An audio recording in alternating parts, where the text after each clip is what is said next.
এটা হচ্ছে আমার বাগান বিলাস গাছ।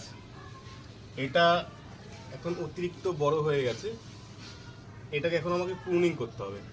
নমস্কার বন্ধুরা, আমি প্রসেনজিৎ, আপনারা দেখছেন আমার ছোট্ট একটি ভিডিও। এই গাছটাকে এখন যদি আমি প্রুনিং না করি তো এই গাছে আমি ঠিকঠাক এখন সাইজে দিতে পারবো না, নিজের মতন শেপে আনতে পারবো না। এই গাছটাকে এখন আমাকে এই যে ডালটা আছে, এই ডালের পাতা রেখে, মানে এই যে ডাল আছে একটা দুটো তিনটে, এই পাতা রেখে আমাকে এখন এটাকে কাটিং করে দিতে হবে। তাতে কি হবে যে এই প্রত্যেকটা নট, মানে পাতার গোড়া থেকে একটা করে গাছ আসবে, গাছের ডাল বেরোবে। যখন একটা করে গাছের ডাল বেরোবে তখন এটাকে আমি আবার রেখে দেবো।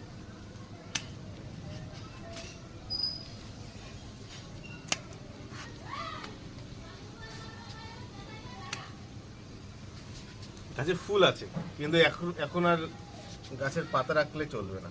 আর এই যে বড় যে পাতাগুলো, এগুলোকে আমাকে কেটে ফেলে দিতে হবে।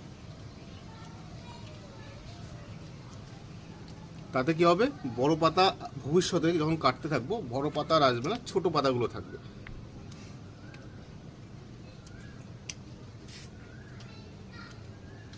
আর এরপরে যেখানে যেখানে আমি ডালগুলো কেটেছি এখানে আমি লাগিয়ে দেবো সাফ ফাঙ্গিসাইড। যে কোনো ফাঙ্গিসাইড ইউজ করতে পারো, আমি সাফটাই ইউজ করি, অনেকদিন ধরে ইউজ করছি। তাতে কি হবে, ডাইব্যাক হবে না। প্রত্যেকটা